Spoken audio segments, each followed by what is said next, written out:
또한 끓는 물에는 이 클로로겐산이라고 하는 폴리페놀과 같은 좋은 성분이 다 녹아버려서 우리가 흔히 감자를 삶았을 때 삶은 물은 다 버리잖아요. 그러니까 이 감자를 삶았을 때 그 좋은 성분도 어느 정도 같이 버려진다고 보시면 될 것 같습니다. 물에 녹아서 버려지기 때문에 감자를 삶아서 먹는 방법은 그렇게 좋은 방법이 될 것 같지는 않고요. 감자를 찌게 되면 오히려 감자의 효소 활성이 늘어나면서 이 클로로겐산 함량이 더 증가한다고 해요. 그리고 우리가 흔히 많이 알고 있는 감자를 드실 때 싹난 부분 다들 많이 조심하잖아요. 하나 더 조심할 것은 싹뿐 아니라 건강한 습관이 항상 나를 만든다. 건강한 삶을 원하시면 지금 바로 구독을 눌러주세요. 삶아 먹고 데쳐 먹고 쪄 먹고 볶아 먹고 전으로 부쳐 먹고 정말 다양하게 먹는 채소가 바로 감자인데요. 건강에 좋은 감자도 잘 알고 드셔야겠죠. 먼저 감자를 드실 때 어떤 거와 함께 먹으면 안 되고 주의해야 될 점은 무엇이 있을까요? 감자는 바나나와 함께 드시면 안 됩니다. 그 이유를 한번 알아볼까요? 바나나는 칼륨과 다양한 영양성분 그리고 식이섬유가 풍부해 에너지 공급과 다이어트에 좋기로 소문났는데요. 감자와 절대 함께 먹으면 안 된다니 정말 생각도 못하지 않나요?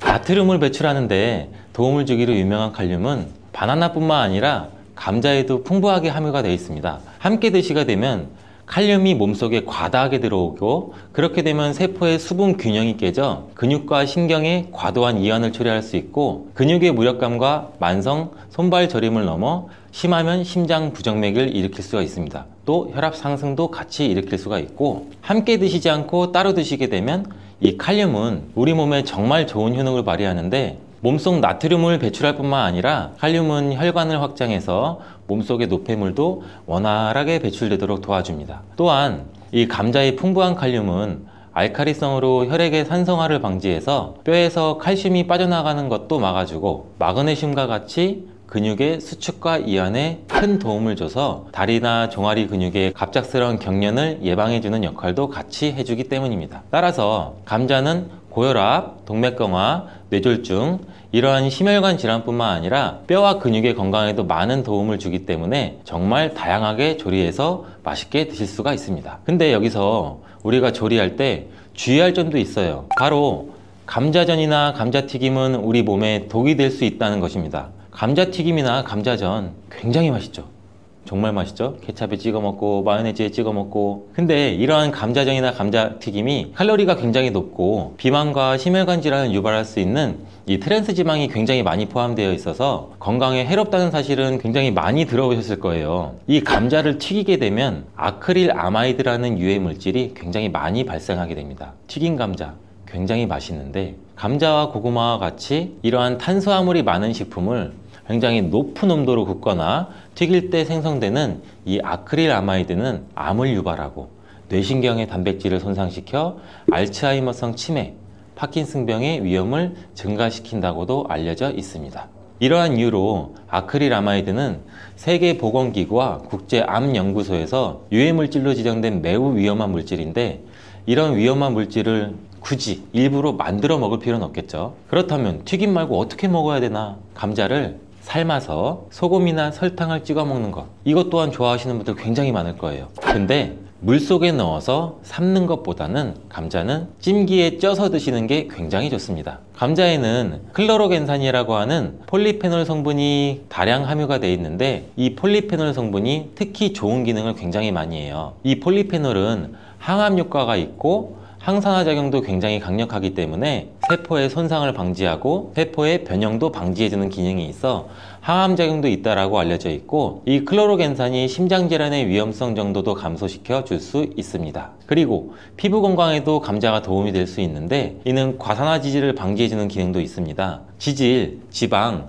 기름이 과산화되는 것을 방지하기 때문에 특히 피부주름, 피부 노화 여러분들 굉장히 많이 심각하게 생각하시고 계시잖아요. 우리 주름만 없어도 피부가 노화가 안 돼도 이 탱탱한 살도 유지할 수 있을 텐데 이거를 막아주는데 감자의 클로로겐산이 굉장히 많은 도움이 될 수가 있습니다. 그리고 다이어트에도 도움이 될 수가 있는데 이 체지방을 분해해주는 효과도 있습니다. 이 클로로겐산이 지방을 분해하기 때문에 비만 방지와 다이어트에 도움이 될 수가 있고 또한 혈당 관리에도 도움이 될 수가 있습니다. 혈당이 급격하게 올라가는 것을 이 클로로겐산이 막아주는 기능이 있기 때문에 당뇨 예방과 혈당 관리에도 도움이 될 수가 있습니다. 근데 이 클로로겐산이 감자의 속살에 있는 게 아니고 감자의 껍질에 많이 들어가 있는데요. 이 감자 껍질 1g당 클로로겐산이 1mg이 들어가 있습니다. 따라서 우리가 감자를 드실 때 감자 껍질을 잘 닦아서 감자 껍질도 같이 함께 드시는 게 더욱 좋습니다. 감자를 조리할 때 클로로겐산의 함량이 변화가 될 수도 있는데, 이는 생감자 껍질 1g에 아까 클로로겐산 1mg이 들어가 있다고 제가 말씀드렸죠. 이게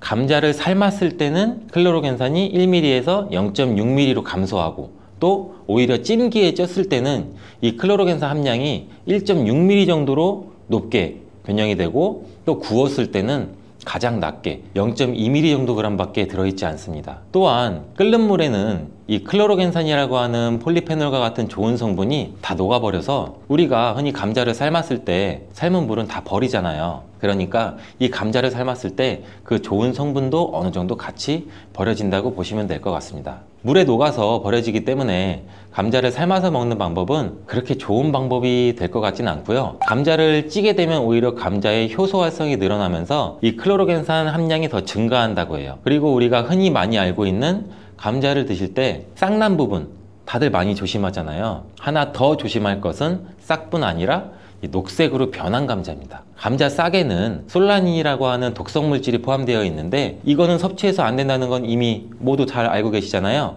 근데 감자가 녹색으로 변한 거 역시 솔라닌 함량이 증가했기 때문에 섭취하지 않는 것이 좋습니다. 솔라닌은 감자와 같은 가지과 생물이 이 스스로를 방어하기 위해서 생성하는 천연 살충제라고 보시면 돼요. 이 솔라닌은 독성이 굉장히 강해서 소량 섭취만으로도 이 두통이나 복통이나 구토, 식중독 증상과 같은 것을 유발할 수 있으며, 과도한 섭취는 호흡곤란까지 초래해서 매우 위험할 수 있어요. 뜨거운 열로 조리해서 우리는 솔라닌을 제거할 거야, 이렇게 생각하시는 분들이 굉장히 많은데, 이 솔라닌은 285도 이상으로 가열해야만 분해가 되므로 100도씨에 물러는 아무리 삶아도 이 솔라닌 독소는 없어지지 않습니다. 이러한 솔라닌은 햇빛에 노출될수록 솔라닌의 생성이 굉장히 빨라져 감자는 어두운 곳에 보관하고, 싹이 난 감자뿐만 아니라 초록색으로 변한 감자도 반드시 패기 바랍니다. 여기서 감자를 보관할 때 간단한 팁을 알려드리면, 보관하실 때 감자를 사과와 함께 두시면 사과에서 발생하는 이 에틸렌 가스가 감자에 싹이 나는 것을 억제해줘서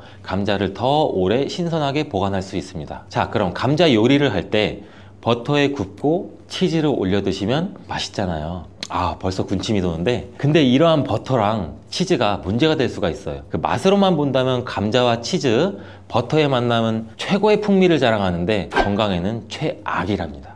이 치즈와 버터를 감자 요리에 사용하게 되면 이 포화지방과 나트륨의 섭취를 증가시키게 돼서 심혈관 건강에 굉장히 안 좋은 영향을 끼칠 수가 있는데, 이 치즈와 감자를 함께 드시면 맛과 식감이 아주 좋지만, 고지방의 치즈는 칼로리를 증가시킬 뿐 아니라 감자의 영양 성분도 같이 파괴할 수가 있습니다. 특히 이 치즈에 들어있는 포화지방은 나쁜 콜레스테롤, 즉 LDL 콜레스테롤 수치를 높일 수가 있으며, 이는 심혈관 질환의 위험도 같이 증가시킵니다. 또한 치즈에 함유된 나트륨은 혈압 상승도 유발할 수 있고, 혈압이 상승하게 되면 다양한 심혈관 질환 문제도 같이 발생하게 됩니다. 따라서 저지방 또는 무지방 치즈를 선택해서 같이 곁들여 드시길 바라겠습니다. 감자와 궁합이 잘 맞는 음식에는 무엇이 있을까요? 자, 삶은 감자를 먹다 보면 우리 목 막히잖아요.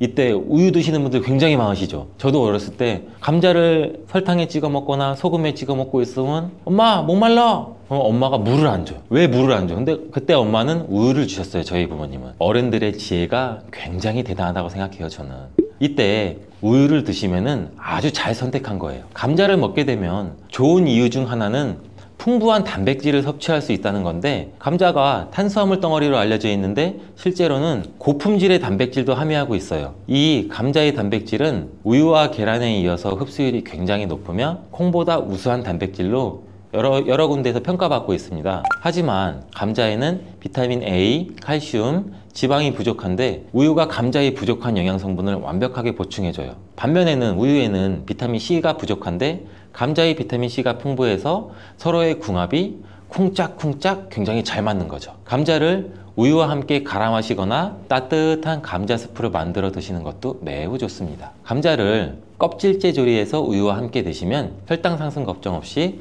우리 몸에 에너지와 영양을 충분하게 공급할 수 있습니다. 다음으로는 감자와 궁합이 잘 맞는 음식에 식초가 있습니다. 감자와 식초와의 조합은 매우 생소하지 않아요? 처음 들어보셨죠? 근데 감자에는 각종 비타민이 정말 많이 들어있는데 그 중에서도 특히 비타민 C가 풍부하게 많이 들어있어요. 감자 한 개에는 비타민 C 우리가 섭취하는 하루 권장 섭취량의 30% 이상이 들어있는데 사과보다 무려 3배나 많은 양이에요. 감자의 비타민 C는 이 스트레스 해소랑 강력한 항산화 작용을 해서 우리 몸의 면역력도 같이 강화시켜 주는데, 이 비타민 C는 콜라겐 조직도 같이 강화해 피부를 탄력 있게 유지해 주고 노화 방지에도 도움을 줍니다. 비타민 C가 열과 산에 약한 것은 굉장히 많이 알고 계시죠? 근데 놀라운 사실은 감자의 비타민 C는 감자 전분으로 인해서 마치 보호막처럼 삥 둘러싸여 있는 것처럼 열에 의한 손상이 적다는 거예요. 따라서 이 감자는 열에 익혀도 이 비타민 C가 많이 파괴되는 것을 걱정하지 않으셔도 됩니다. 이 비타민 C는 산도가 높은 환경에서 더욱 잘 흡수되면서 감자 요리나 감자 샐러드를 하실 때는 식초나 레몬즙을 약간 뿌리면 이 비타민 C의 흡수율을 또 높일 수 있어요. 양파 또한 감자랑 함께 드시면 보약이 되는데, 이 감자가 위 건강에 좋다는 사실을 알고 계시나요? 그 이유는 바로 항염작용을 하는 폴리페놀과 아르기닌 성분 때문이에요. 이 성분들은 우리 몸의 위 벽을 보호하고 이 세포의 변형을 막아 염증도 감소시키면서 독소를 제거하는 역할도 같이 해요. 이뿐만 아니라 감자는 알카리성 식품으로 건강에 이로운 식품으로 손꼽히는데, 우리 몸이 산성화될 때 다양한 질병의 위험이 굉장히 높아져요. 특히 혈액 중에 산도가 올라가게 되면 염증이 발생하고, 이 염증은 다양한 질환도 유발시키고 이 염증이 암과 다른 질병으로도 발전한 가능성이 있기 때문입니다. 그렇기 때문에 이 알칼리 식품인 감자를 섭취를 해서 우리 몸을 중화시켜서 질병을 예방할 수도 있습니다. 양파는 감자와 마찬가지로 알칼리성 음식으로 인정받아서 감자의 항염 및 항암 효과를 강화하는 뛰어난 시너지를 보여주는데, 이 혈관 청소부라고 불리는 양파는 혈관 벽을 강화시켜주고 염증도 효과적으로 제거해줍니다. 또한 감자에 포함된 비타민의 흡수율을 높여줘 감자의 효능도 극대화시켜줄 수 있습니다. 자, 감자와 같이 먹으면 좋은 음식 중 또 다른 한 가지는 토메이토입니다. 이 토마토가 건강에 이로운 슈퍼푸드라는 사실은 여러분들 누구나 다 알고 계시잖아요. 이런 토마토는 감자와 함께 드시면 정말 보약과 같은 효능을 발휘하게 되는데요.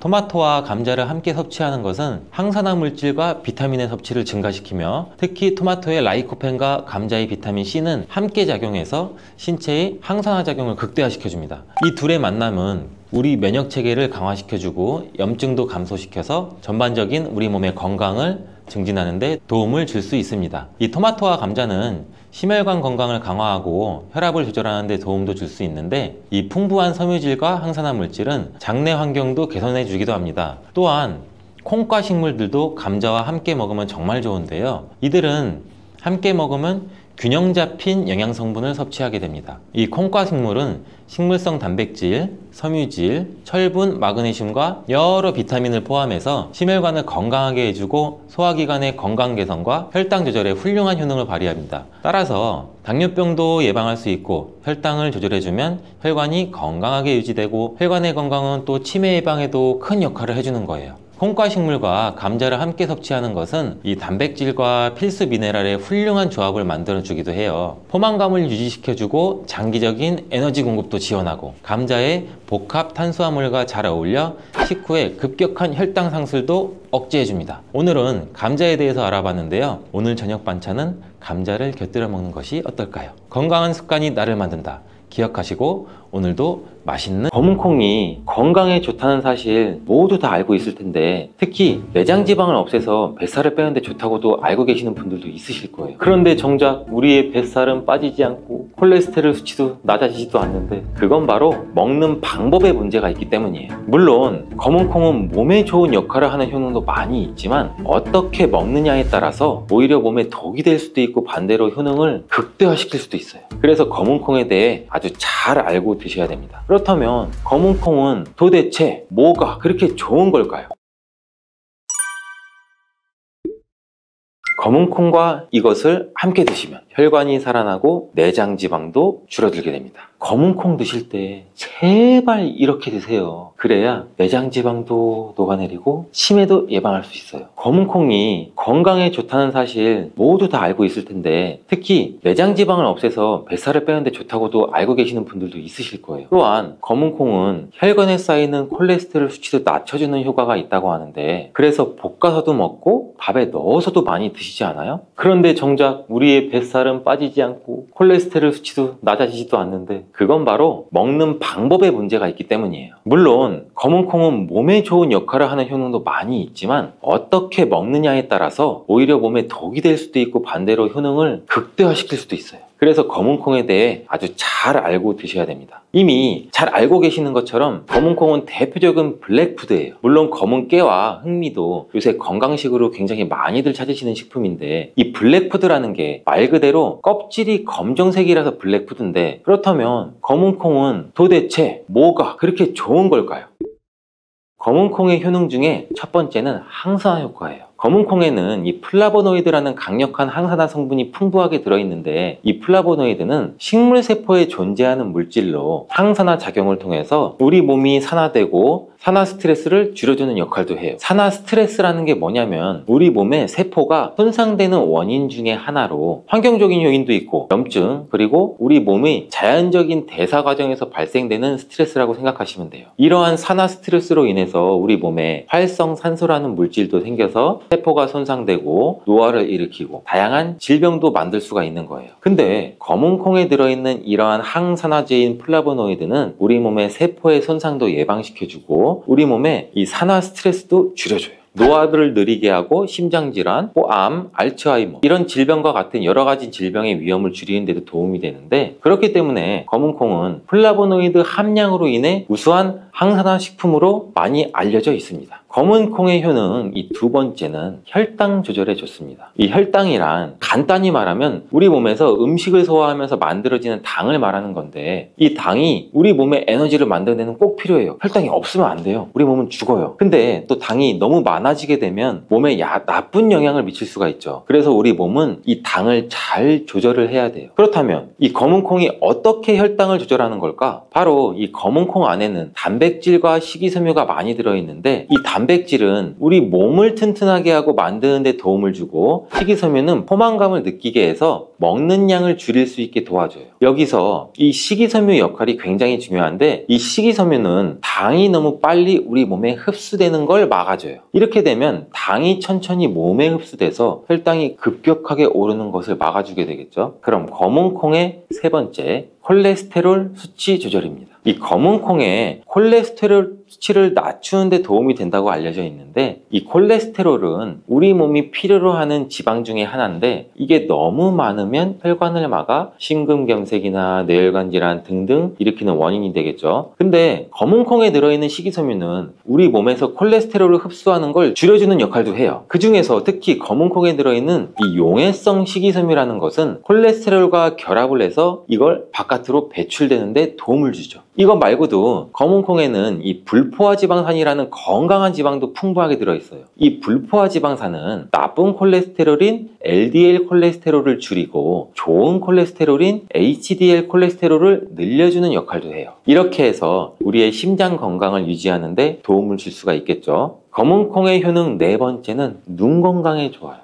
검은콩에는 눈 건강에 도움이 되는 여러 가지 영양소가 들어있는데, 그 중에서도 이 루테인과 지아잔틴은 눈 건강에 특히나 중요한 역할을 한다고 굉장히 많이들 알고 계시잖아요. 이 루테인과 지아잔틴은 이 우리 눈의 황반 부분에 많이 존재하는 영양소인데, 이 황반은 우리가 선명하게 볼 수 있게 해주는 중요한 부분이에요. 루테인과 지아잔틴이 이 황반을 보호해주고 황반 밀도를 유지시켜서 눈의 노화를 막아주고 블루라이트와 같은 UV 파장의 빛으로부터 보호하는 역할도 같이 하게 되죠. 특히 이 루테인과 지아잔틴은 황반 변성이라는 눈 질환을 예방하는 데 도움을 굉장히 많이 주는데, 황반 변성은 우리가 나이를 먹으면서 발생할 수 있는 눈의 질환으로서 이 증상이 심해지면 시력도 나중에는 잃게 만드는 주요 원인 중에 하나라고 해요. 자, 검은콩의 다섯 번째는 뼈를 튼튼하게 만들어줘요. 이 검은콩은 뼈 건강에 도움이 되는 여러 가지 영양소를 함유하고 있는데, 그 중에서도 칼슘과 마그네슘이 뼈 건강에 중요한 역할을 하죠. 먼저 칼슘 칼슘은 우리 뼈와 이를 지탱하는 치아를 만드는 주요한 성분이기도 하는데 우리 몸의 다른 중요한 기능들, 예를 들어서 심장 박동, 신경 전달에도 굉장히 중요한 물질이에요. 이러한 중요한 칼슘이 검은콩에는 풍부하게 들어있어서 꾸준히 섭취하면 뼈를 튼튼하게 해주는 탁월한 식품이라고 할 수가 있죠. 그리고 마그네슘도 뼈 건강에 중요한 역할을 하는 미네랄인데 이러한 마그네슘은 칼슘이 우리 뼈에 제대로 흡수되는 것을 또 도와주기도 하죠. 또한 마그네슘은 뼈의 구조를 유지하는 데도 필요하고 뼈를 강하게 만드는 데도 도움을 줄 수가 있어요. 검은콩의 효능 6번째는 피부 노화를 막아주는 효능이 있어요. 이 검은콩에 들어있는 비타민 E, 아미노산, 그리고 항산화 성분이 이 피부 건강에 특히 중요한 역할을 해요. 먼저 비타민 E는 피부를 보호하는 데 중요한 역할을 하는데 이 비타민 E가 피부의 수분을 유지하는 데도 도움을 주고 피부의 재생을 지원하고 피부의 표면을 건강을 유지하는 데 필요한 지방산을 보호하는 역할까지 같이 해줍니다. 이것뿐 아니라 검은콩에 들어있는 아미노산은 우리 몸의 단백질을 만드는 데 필요한 성분인데 이게 왜 피부에 좋냐면 우리의 피부는 대부분 콜라겐이라는 단백질로 이루어져 있는데 바로 이 콜라겐은 피부의 탄력을 유지해줘서 항상 탱탱한 피부로 보이게 되는 거죠. 또한 이 검은콩에는 아미노산도 풍부하게 들어있는데 아미노산도 콜라겐 생성에 도움을 줄 수가 있어요.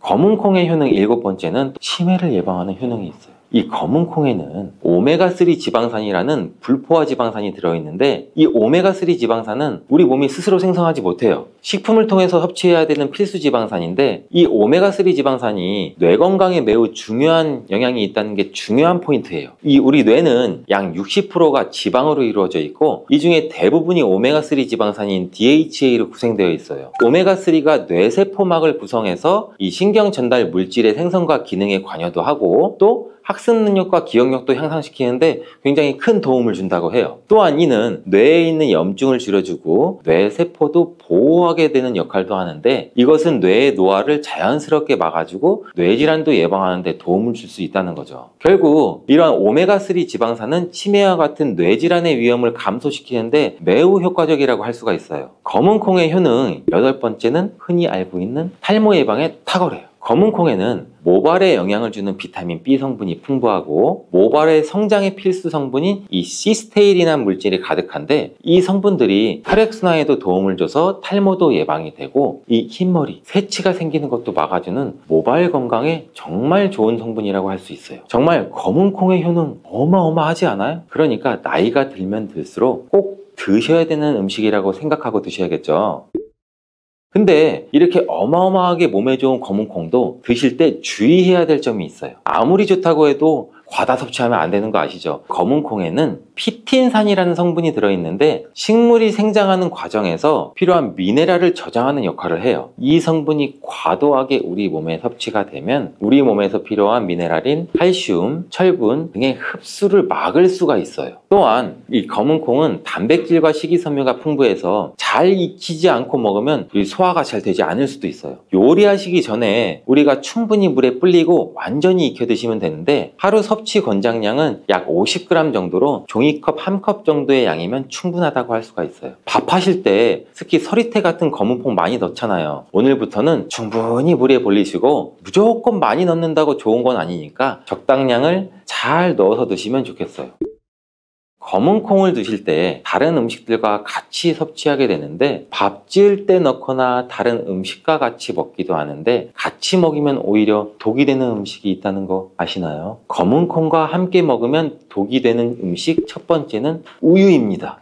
유명한 검은콩 두유도 있는데 무슨 소리를 하고 계시는 거예요? 이러신 분들도 많을 거예요. 어떤 분들은 우유에 콩을 넣어서 이런 식으로 갈아 드시는 분들도 굉장히 많아요. 이게 오히려 몸에 안 좋은 영향을 미칠 수 있다는 가능성을 가지고 있다는 걸 말씀드리고 싶은 거예요. 왜냐하면 검은콩과 우유를 동시에 섭취하면 피틴산과 칼슘 사이에 상호작용이 발생할 수가 있는데 검은콩 안에 들어가 있는 피틴산 성분이 이 식물이 생장하는 과정에서 필요한 미네랄을 저장하는 역할을 한다고 말씀드렸잖아요. 그래서 이 성분은 우리 몸에서 필요한 미네랄인 칼슘, 칼슘, 철분 등의 흡수를 방해할 수가 있어요. 반대로 우유는 칼슘의 주요한 공급원이고 우리 몸에선 칼슘이 뼈와 이를 구성하게 되죠. 신경이나 근육, 혈액응고 등에도 꼭 필요한 성분이고, 근데 피틴산이 풍부한 검은콩과 칼슘이 풍부한 우유를 같이 먹으면 이 피틴산이 칼슘의 흡수를 막아서 우유의 영양소가 그나마 제대로 흡수가 되지 않을 수가 있어요. 같이 드시면 절대 안 되거나 나쁘거나 큰 영향을 미친다는 것이 아니라 각각의 영양소 섭취 목적으로는 따로 먹는 걸 추천드린다는 거예요. 오해하시면 안 돼요. 검은콩과 함께 먹으면 독이 되는 음식 두 번째는 토마토입니다. 왜냐면 토마토가 콩의 단백질 흡수를 방해하고 소화도 어렵게 만들 수 있는 산성이기 때문인데, 토마토의 산성 성분이 단백질의 흡수를 방해하면 콩에 충분히 들어있는 단백질이 몸의 흡수가 오히려 더 안 될 수가 있겠죠. 콩의 영양 가치가 아무런 의미가 없게 되는 상황까지 올 수가 있다는 거예요. 또한 토마토의 산성 성분은 이미 단백질이 풍부하고 소화하기 어려운 콩을 더욱 소화하기 어렵게 만들 수도 있다고 하는데, 그렇지 않아도 나이가 들면 신진대사도 활발하지 않고 소화 기능도 떨어지는데 우리가 소화 불량은 일부러 만들 필요까지는 없겠죠. 검은콩과 함께 먹으면 독이 되는 음식 세 번째, 달걀입니다. 달걀에는 비타민 A가 풍부하게 들어있는데, 비타민 A는 우리 몸의 면역 시스템을 강화시켜주고 시력을 유지하는 데도 필수적인 성분이에요. 세포의 성장과 분열에 중요한 역할도 하고, 검은콩에는 또 트립신이라는 아미노산도 들어있는데, 이 트립신은 우리 몸이 단백질을 만드는 데 필요한 중요한 구성 요소이기도 해요. 신경전달 물질인 세로토닌과 멜라토닌의 생산에도 필수적인 아미노산인데, 그렇다면 달걀의 비타민 A와 검은콩의 트립신이 함께 섭취가 되면 어떨까요? 이 둘 사이에 화학적 상호작용이 발생해서 이 소화 과정에 영향을 미칠 수가 있어요. 이 상호작용은 우리 몸의 단백질의 소화를 방해하거나 지용성 비타민의 A의 흡수를 저해할 수도 있는 거죠. 또한 이 트립신은 소화 효소의 활성을 저해하는 특성도 가지고 있어요. 따라서 트립신이 풍부한 검은콩과 비타민 A가 풍부한 달걀을 함께 섭취하면 좋은 영양소를 흡수를 못하는 가능성도 가지고 있어요. 우리 앞으로는 무심코 검은콩과 같이 먹었을 때 독이 되는 음식은 같이 안 드셨으면 좋겠습니다.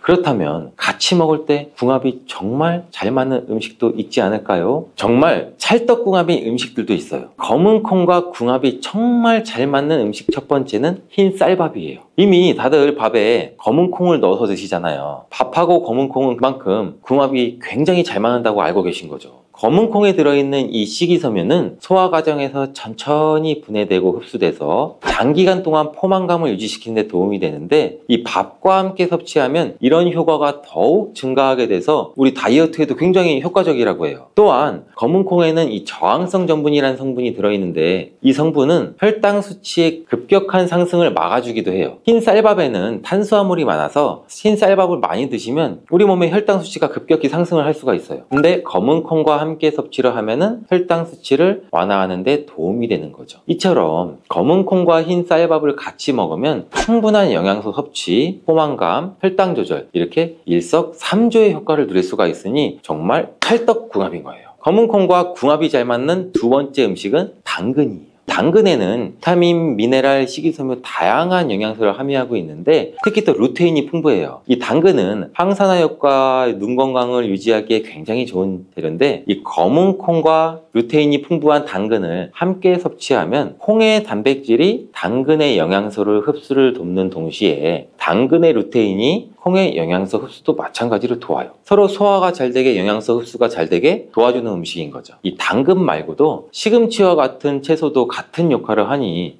식사하실 때 당근이 들어간 음식이나 시금치 나물 같은 음식들을 같이 드시면 효과가 정말 좋을 거라고 생각돼요. 검은콩과 궁합이 정말 잘 맞는 음식 세 번째는 닭고기예요. 검은콩은 식물성 단백질의 좋은 원천이라고 알고 계실 거예요. 근데 식물성 단백질은 동물성 단백질에 비해 이 필수 아미노산 비율이 적어요. 이 필수 아미노산은 우리 몸이 스스로 생산할 수 없는 아미노산의 일종이고 반드시 음식을 통해 섭취해야 되는 성분이에요. 닭고기는 동물성 단백질의 좋은 원천이고 모든 필수 아미노산을 골고루 함유가 되어 있어요. 따라서 검은콩과 닭고기를 함께 섭취하면 두 가지 종류의 단백질이 서로를 보완하게 되는데, 이렇게 함께 섭취하면 검은콩에는 얻을 수 없는 이 필수 아미노산을 닭고기에서 오히려 보충할 수가 있겠죠. 반대로 동물성 단백질을 섭취할 때보다 식물성 단백질의 섭취 비율을 늘려주는 건 우리 심혈관 건강에도 정말 좋은 효과를 볼 수가 있습니다.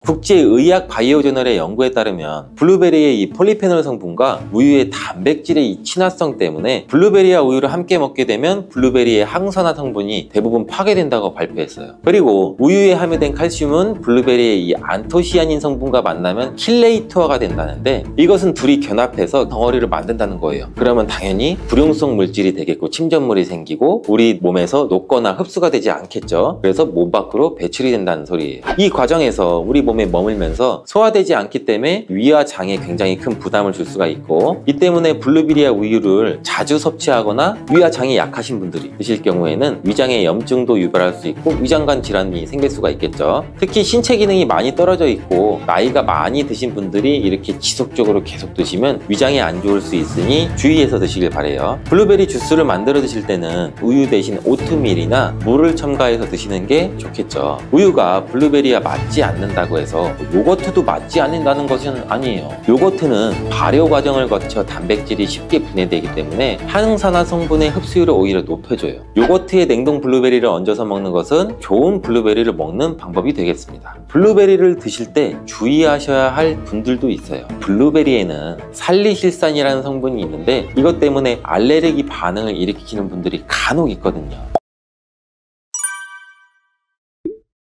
블루베리는 세계 10대 건강식품에 들어갈 만큼 우리 몸을 건강하게 하는데 굉장히 큰 도움이 되는 과일이에요. 최근 10년간 소비량이 가장 많이 늘어난 과일이기도 한데 특히 50대 이상에서 굉장히 급속도로 섭취량이 늘어나고 있대요. 이렇게 섭취량이 급속도로 올라가고 있는 이유는 블루베리가 먹기에도 편하고 건강에도 좋다고 알려지고 있기 때문인데, 냉동 블루베리의 판매량도 요새 굉장히 많이 증가되고 있다고 해요. 냉동 블루베리를 씻지 않고 그냥 드시는 분들이 또 굉장히 많아지고 있어요. 누구는 그냥 먹어도 돼, 어떤 사람은 반드시 씻어 먹어야 돼, 의견이 굉장히 분분해요. 영상을 통해서 제가 블루베리 먹는 방법과 블루베리 효능, 함께 먹으면 안 되는 음식과 함께 먹으면 좋은 음식까지 블루베리에 대한 모든 것 제가 지금 알려드릴게요.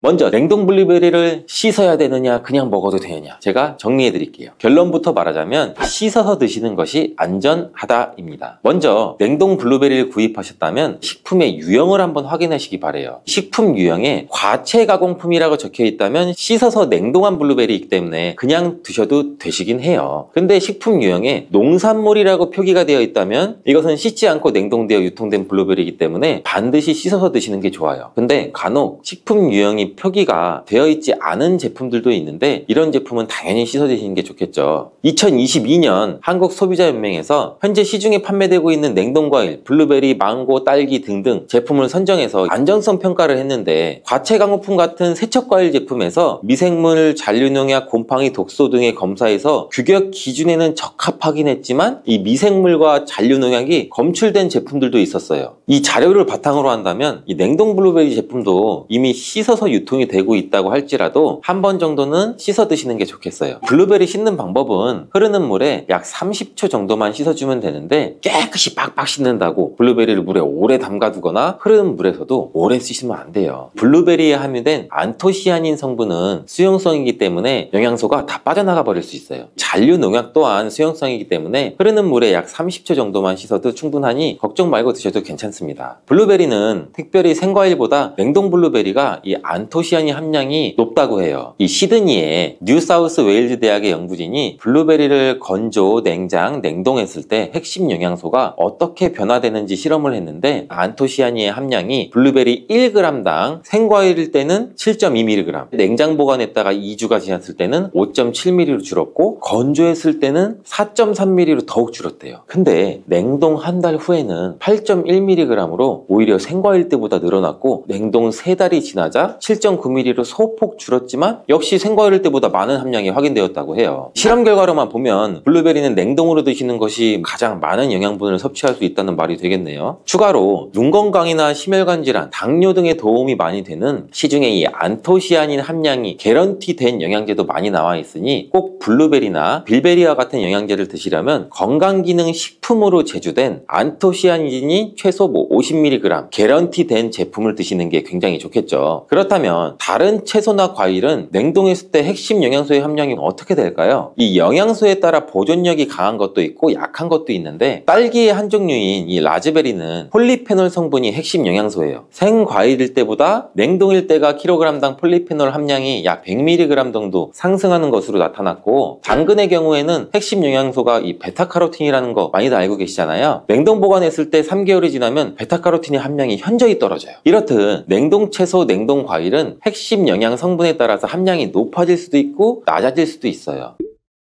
냉동 블루베리를 구입하셔서 보관할 때는 주의사항이 있어요. 판매되는 냉동 블루베리는 대량으로 포장되어 있는데 한 번에 드실 수가 없는 양으로 포장이 돼 있어요. 냉동 블루베리는 해동해서 드시게 되면 녹으면서 안토시아닌까지 함께 녹아 나오기 때문에 냉동실에서 꺼내 바로 드시는 게 가장 좋아요. 혹시나 해동이 되었다면 다시 냉동하시면 안 돼요. 해동이 되면서 미생물이 증식을 하게 되고 그 상태로 냉동을 하면 미생물까지 함께 냉동이 돼요. 그것을 드시면 당연히 복통이나 설사나 이런 걸 유발할 수가 있겠죠.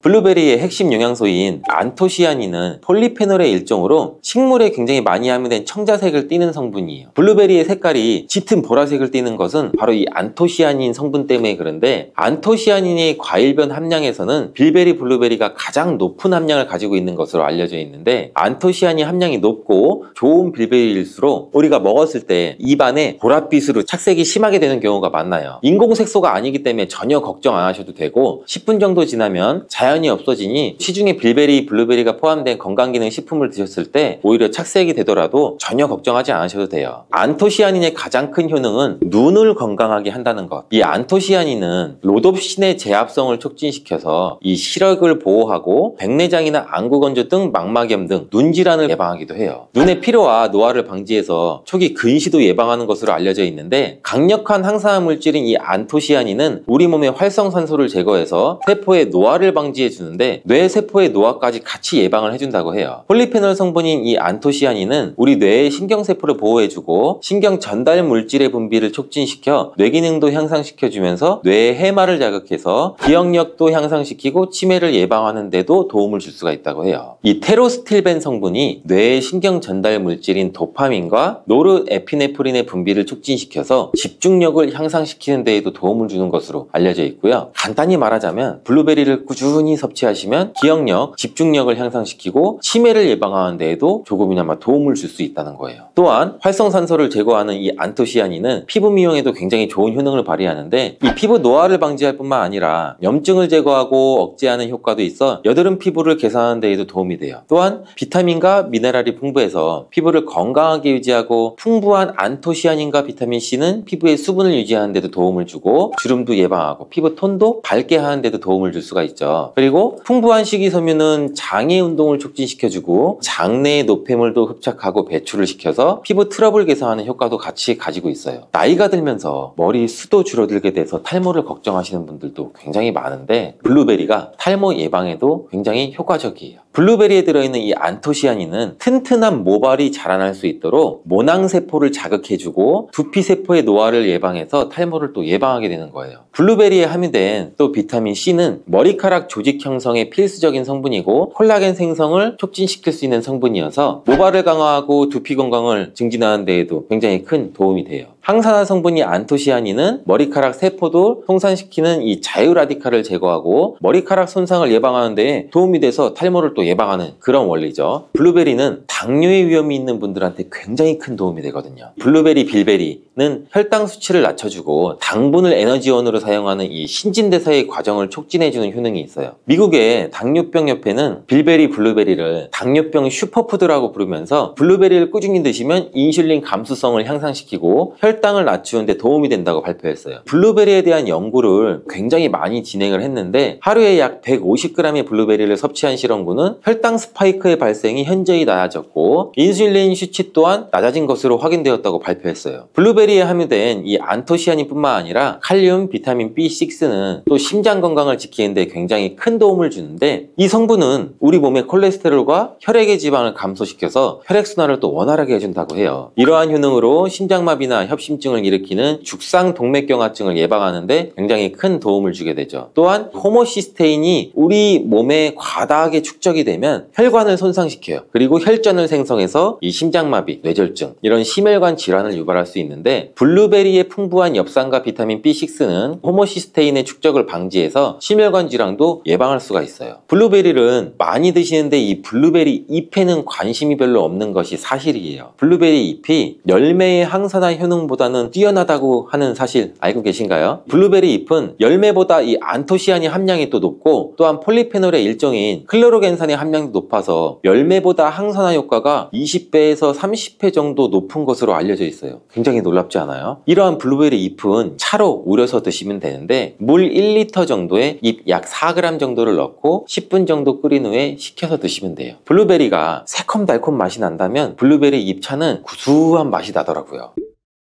이렇게 좋은 블루베리도 함께 먹으면 안 되는 음식이 있는데 바로 우유예요. 깜짝 놀라지 않으셨나요? 보통 냉동 블루베리를 우유와 함께 믹서기에 갈아서 주스로도 쉐이크로도 많이 드시는데, 이렇게 되면 블루베리의 영양소가 파괴가 돼요. 국제의학 바이오저널의 연구에 따르면 블루베리의 이 폴리페놀 성분과 우유의 단백질의 이 친화성 때문에 블루베리와 우유를 함께 먹게 되면 블루베리의 항산화 성분이 대부분 파괴된다고 발표했어요. 그리고 우유에 함유된 칼슘은 블루베리의 이 안토시아닌 성분과 만나면 킬레이터가 된다는데, 이것은 둘이 견합해서 덩어리를 만든다는 거예요. 그러면 당연히 불용성 물질이 되겠고 침전물이 생기고 우리 몸에서 녹거나 흡수가 되지 않겠죠. 그래서 몸 밖으로 배출이 된다는 소리예요. 이 과정에서 우리 몸에 머물면서 소화되지 않기 때문에 위와 장에 굉장히 큰 부담을 줄 수가 있고, 이 때문에 블루베리와 우유를 자주 섭취하거나 위와 장이 약하신 분들이 드실 경우에는 위장에 염증도 유발할 수 있고 위장관 질환이 생길 수가 있겠죠. 특히 신체 기능이 많이 떨어져 있고 나이가 많이 드신 분들이 이렇게 지속적으로 계속 드시면 위장에 안 좋을 수 있으니 주의해서 드시길 바래요. 블루베리 주스를 만들어 드실 때는 우유 대신 오트밀이나 물을 첨가해서 드시는 게 좋겠죠. 우유가 블루베리와 맞지 않는다고 해서 요거트도 맞지 않는다는 것은 아니에요. 요거트는 발효 과정을 거쳐 단백질이 쉽게 분해되기 때문에 항산화 성분의 흡수율을 오히려 높여줘요. 요거트에 냉동 블루베리를 얹어서 먹는 것은 좋은 블루베리를 먹는 방법이 되겠습니다. 블루베리를 드실 때 주의하셔야 할 분들도 있어요. 블루베리에는 살리실산이라는 성분이 있는데 이것 때문에 알레르기 반응을 일으키는 분들이 간혹 있거든요. 블루베리를 드시면 입술이 붓거나 간지럽거나 복통과 설사의 증상이 나타난다면 즉시 블루베리 섭취를 중단하셔야 돼요. 그리고 블루베리에는 혈액을 묽게 만드는 비타민 K가 풍부하게 함유되어 있는데, 심장질환이나 뇌혈관 질환으로 이미 아스피린과 같은 혈전 용해제를 복용하시고 계신 분들이 블루베리를 과다하게 섭취하게 되면 문제가 발생할 수 있으니 적당히 드시길 바래요. 또한 사람에 따라서 블루베리가 일시적으로 혈당을 낮추는 효과도 가지고 있기 때문에 당뇨가 있는 분들이 블루베리를 과하게 섭취할 경우에는 저혈당 증세도 나타날 수 있어요. 어떤 음식이든 각자 우리 몸의 체질에 맞게 드시는 게 가장 좋겠죠. 이렇게 노랗게 변한 바나나는 색깔만 변한 것이 아니라 성분에도 변화가 생기게 돼요. 당뇨에 도움이 되는 저항성 전분은 점점 줄어들고 포도당과 과당 같은 당분은 점점 늘어나게 되는 거죠. 바나나는 속살이 부드럽고 달콤해서 남녀노소 누구나 좋아하는 과일 중 하나죠. 먹기도 편하고 다이어트에도 좋다고 알려지면서 굉장히 많은 분들이 먹게 되는 과일이 바로 바나나죠. 이 바나나도 함께 먹으면 보약이 되는 궁합이 좋은 음식이 있고, 또 함께 먹으면 오히려 독이 되는 음식도 있답니다. 오늘 영상을 통해 이 바나나의 효능, 함께 먹으면 안 되는 음식, 함께 먹으면 보약이 되는 음식, 그리고 바나나의 보관 방법까지 바나나에 대한 모든 것을 알아가시기 바랍니다. 바나나가 어떤 상태일 때를 가장 좋아하시나요, 여러분들? 저는 이쁘게 노란색으로 숙성되었을 때 먹는 것을 굉장히 좋아하는데, 그 이유는 초록색일 때는 아직 단맛도 조금 덜하고 식감도 약간 서걱서걱하고 약간 맛이 없는 것 같고, 근데 또 갈색의 반점이 생기면 왠지 먹기에도 좀 찝찝하고 시간이 더 지나면 상한 것처럼 무르고 이런 생각도 들어서 먹기에 좀 꺼려지는데, 근데 초록색 바나나, 노란색 바나나, 갈색 바나나 각각의 영양소가 달라진다는 사실 알고 계시나요? 먼저 초록색 바나나는 덜 익은 바나나는 맞아요. 근데 그렇다고 못 먹는 바나나는 아니에요. 단맛이 약간 적은데 그 대신에 건강에 도움이 되는 성분도 들어있어요. 바로 당뇨 환자에게 도움이 됩니다. 초록색 바나나가 당뇨 환자에 도움이 된다고? 이 초록색 바나나는 소장에서 분해가 되지 않고 대장까지 내려가서 대장의 미생물에 의해 분해되는 이 저항성 전분이란 게 풍부해요. 이 저항성 전분은 이 아밀로스가 많은 탄수화물을 말하는데, 이 아밀로스가 포도당으로 분해가 잘 되지 않아서 이 포도당이 소장에서 흡수가 그럼 더 안 되겠죠. 그래서 그 결과 혈당이 급격히 오르는 것도 막아주는 역할을 해요. 이렇게 분해가 잘 되지 않고 남아있는 식이섬유가 많은 저항성 전분이 많은 음식들은 결국에는 우리 장에 유산균의 먹이가 되죠. 그래서 우리 장의 장내 세균총을 건강하게 만들 수가 있고, 이로 인해서 또 인슐린 감수성도 풍부하게 해주고 면역력에도 긍정적인 효과를 나타낼 수가 있어요. 이 당뇨 환자분들이 바나나가 단맛이 좋은 열대과일이라서 못 드시는 것으로 생각하시는데, 앞서 말씀드린 이유로 이 초록 바나나를 드시면 굉장히 도움이 됩니다. 그리고 이 초록 바나나는 소화되는 시간이 노란 바나나에 비해서 길기 때문에 이 포만감도 오래 유지시켜줘서 다이어트하는 식단에도 도움을 줄 수가 있어요. 이 저항성 전분은 이런 효능들로 인해서 비만 당뇨를 예방할 뿐 아니라 대장암도 예방하는 것으로 알려져 있어요. 단 한 가지 주의할 점은, 이 과민성 대장 증후군이 있으신 분들이 초록색 바나나를 드시면 오히려 증상이 더 악화될 수 있으니 이 점은 주의해 주시길 바라요. 자, 두 번째로 노란 바나나인데, 이 초록 바나나가 노란색으로 변할 수 있는 이유는 바로 그 에틸렌가스 때문이에요. 나무에서 똑 떨어진 바나나는 이 꼭지에서 에틸렌가스라는 물질이 분비가 되는데, 이때 이 초록색을 띠게 만드는 이 클로로필이라는 색소가 에틸렌가스에 의해서 분해가 돼서 점점 노란색으로 변해가는 거예요. 이렇게 노랗게 변한 바나나는 색깔만 변한 것이 아니라 성분에도 변화가 생기게 돼요. 당뇨에 도움이 되는 저항성 전분은 점점 줄어들고 포도당과 과당 같은 당분은 점점 늘어나게 되는 거죠. 그렇기 때문에 초록색 바나나보다 노란색 바나나가 훨씬 더 단맛이 좋아지게 되는 이유죠. 식감도 더 부드러워지게 되고 향도, 단향도 더욱 강해지고 소화도 초록색 바나나보다 더 잘 되게 돼요. 또 항산화 성분인 비타민 C와 비타민 E 그리고 식이섬유의 양도 풍부해져요. 노란색 바나나에서 시간이 지나면 갈색의 반점이 또 점점 생기기 시작하는데, 이 반점을 슈가 스팟이라고 해요. 이름처럼 바나나의 당분 함량이 점점 높아지면서 당분이 농축돼서 만들어지는 건데, 색깔이 변했을 뿐이지 상한 것은 아니에요. 그런데 이 슈가 스팟이 점점 많아질수록 바나나의 당분 함량이 높아지는 것 때문에 당뇨가 있으신 분들은 섭취하실 때 주의해 주시는 게 좋겠고, 최근에 바나나에 대한 연구가 굉장히 많이 또 진행되고 있는데, 이 슈가 스팟이 생겼을 때 바나나의 성분에 대한 실험도 진행됐어요. 일본 데이쿄 대학 연구에 따르면 이 갈색 반점이 생긴 바나나의 면역 효과는 노란색의 바나나보다 최대 8배 높았으며, 종양을 괴사시키는 물질로 알려진 우리 NK 면역세포를 또 활성화도 시켜준다고 해요. 이 NK 면역세포는 바이러스에 감염된 세포나 암세포를 직접 파괴하는 역할도 하고, 이 TNF라는 종양괴사인자를 분비해서 비정상세포의 증식도 억제하고 암세포의 자살도 유도한다고 해요. 이게 무슨 말이냐면, 쉽게 설명드려서 갈색 반점이 생긴 바나나는 면역력도 강하게 만들어주고 암 예방과 치료에도 도움을 줄 수 있다는 결과라고 보이죠. 이 바나나에 함유되어 있는 성분을 살펴보면 흔히 알고 있는 칼슘, 마그네슘, 다양한 미네랄도 풍부하게 함유되어 있잖아요. 또한 우리 몸에 에너지를 공급해주는 탄수화물도 풍부하게 함유하고 있어요. 운동 경기를 우리가 TV로 보다 보면 선수들이 중간에 바나나를 먹는 장면을 볼 수 있는데, 운동 중에 바나나를 먹으면 이 풍부한 탄수화물로 인해 에너지를 빠르게 공급해줘서 이 폭발적인 힘을 내는데도 도움을 줄 수 있다고 해요.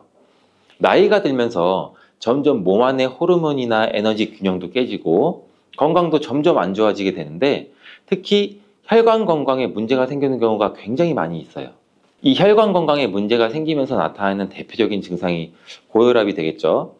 이 때문에 나이가 들면서 혈압도 관리하는 게 굉장히 중요한데, 바나나에 풍부하게 함유된 칼륨은 세포의 삼투압과 수분의 평형을 유지 기능을 수행해서 몸 안에 나트륨을 배출하는 데 굉장히 많은 도움을 줘서 혈압을 조절하는 데도 도움을 준다고도 알려져 있죠. 성인의 하루 칼륨의 권장 섭취량이 남성은 약 한 4,700ml 정도 되고 여성은 3,500ml 정도 되는데, 실제로 섭취하는 칼륨의 양은 남성은 55%, 여성은 75% 정도만 섭취하는 것으로 통계를 통해 확인할 수도 있어요.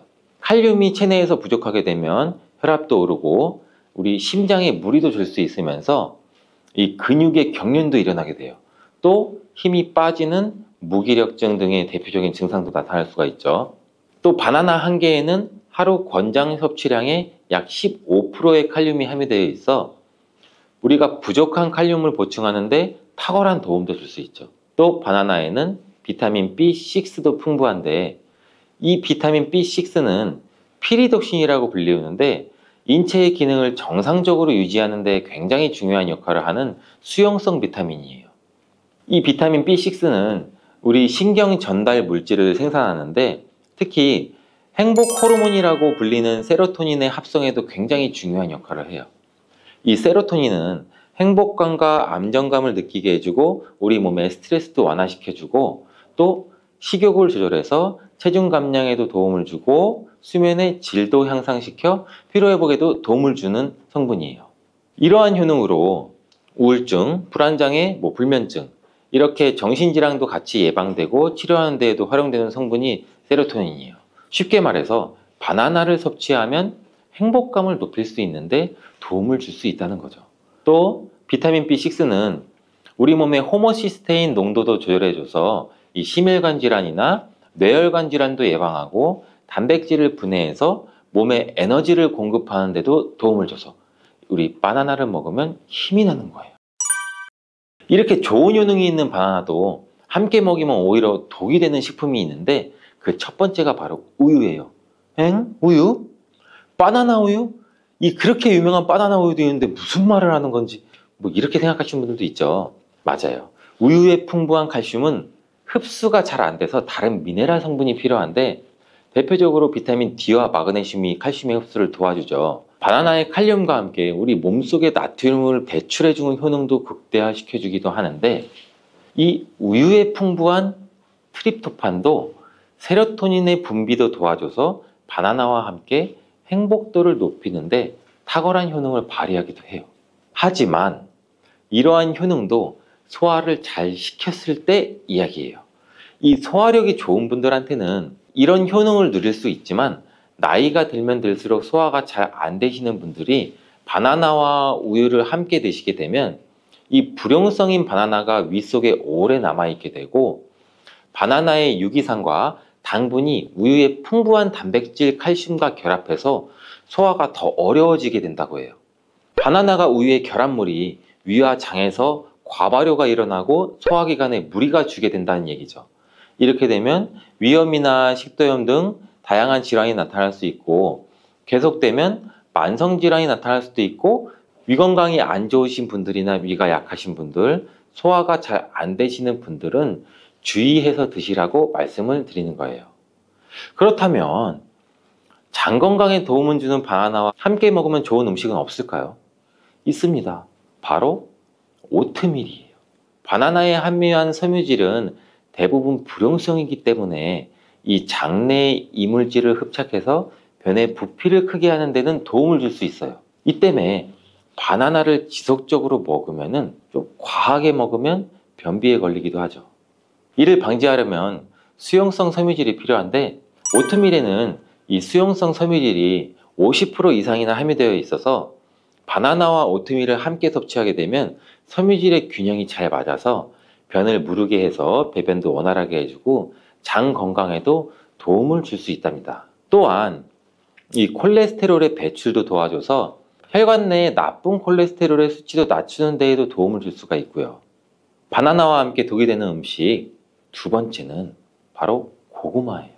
고구마는 바나나와 함께 다이어트에 도움이 되는 음식으로 함께 섭취하는 경우가 종종 있는데, 이 고구마와 바나나는 복합 탄수화물이 풍부해서 포만감을 길게 유지해줘서 다이어트에 물론 도움이 될 수 있어요. 하지만 한 가지 문제가 있는데, 바나나와 고구마 둘 다 칼륨 함량이 높다는 거예요. 칼륨은 과다하게 섭취하게 되면 우리 몸에 고칼륨 혈증을 일으킬 수도 있고, 이로 인해서 무력감이나 피로감, 메스꺼움, 구토, 호흡곤란 이런 증상도 올 수가 있으며, 심한 경우 저혈압이나 부정맥, 근육마비나 심장마비 이런 심각한 부작용도 나타날 수가 있는데, 소량 섭취하면 큰 문제가 되지 않지만 과량 섭취 시 신장이 약하신 분들, 또 몸에서 칼륨 배출이 원활하지 않기 때문에 고구마와 바나나를 지속적으로 과다하게 함께 드시게 되면 신장도 망가뜨릴 수가 있어서 이런 점을 주의하면 좋다고 말씀드리는 거예요. 바나나와 함께 먹으면 보약이 되는 음식은 오트밀에 이어서 파인애플이 있어요. 이 바나나와 파인애플에는 브로멜라인이라는 효소가 풍부한데, 이 효소는 운동 후에 생기는 근육의 염증을 빠르게 회복시키고 또한 근육의 피로 회복에도 도움을 주는 것으로 알려져 있어요. 또한 바나나와 파인애플을 함께 드시게 되면 단백질 분해를 극대화해서 소화도 돕고 소화기 질환에도 예방하는 효과를 가져요. 바나나와 함께 먹으면 보약이 되는 음식 이 세 번째는 바로 카카오예요. 바나나는 이 도파민이라는 신경을 자극하는 물질이 많이 함유가 되어 있는데, 카카오에는 이 도파민 생성의 원료가 되는 아미노산이 풍부해서 카카오와 바나나를 함께 드시면 이 행복도를 높이는 효능이 극대화가 될 수가 있어요. 카카오에는 폴리페놀과 이 플라보노이드 등의 항산화 물질이 풍부해서 우리 몸의 활성산소도 제거해주고 세포의 노화도 방지해줘요. 바나나에도 항산화 물질인 베타카로틴과 비타민 C가 풍부해서 카카오와 바나나를 함께 드시면 항산화 효과도 같이 높일 수가 있는 거죠. 바나나와 함께 먹으면 보약이 되는 음식 이 네 번째는 바로 견과류예요. 바나나와 견과류를 함께 드시면 이 세로토닌의 분비가 촉진이 돼서 마음을 차분하게 하고 숙면을 취하는 데도 도움이 돼요. 또한 바나나의 풍부한 마그네슘은 근육의 이완을 돕고, 견과류의 트리토판을 세로토닌으로 바꿔주는 성분인 이 비타민 B6가 바나나에 풍부해서 견과류와 바나나를 함께 드시면 불면증과 우울증을 예방하고 개선시킬 수 있는데 도움을 줄 수 있다고 하네요. 자, 이제 그럼 바나나의 보관법을 한번 알아볼 텐데, 바나나를 보관하실 때는 바나나의 꼭지 부분을 랩이나 호일로 감싸주신 상태에서 바나나 거리 같은데 걸어두시는 게 좋아요. 그렇게 하면 바나나 꼭지에서 나오는 에틸렌 가스를 어느 정도 차단해줘서 숙성되는 것을 방지해서 조금 더 오래 보관할 수 있고, 그리고 열대 과일인 바나나는 냉장고에 보관하게 되면 냉해를 입어 바나나 색이 굉장히 빠르게 검은색으로 변하게 돼요. 바나나를 오래 보관하시려면 껍질을 벗긴 상태에서 먹기 좋은 크기로 잘라서 냉동 보관하셨다가 드시는 것도 추천을 드리겠습니다.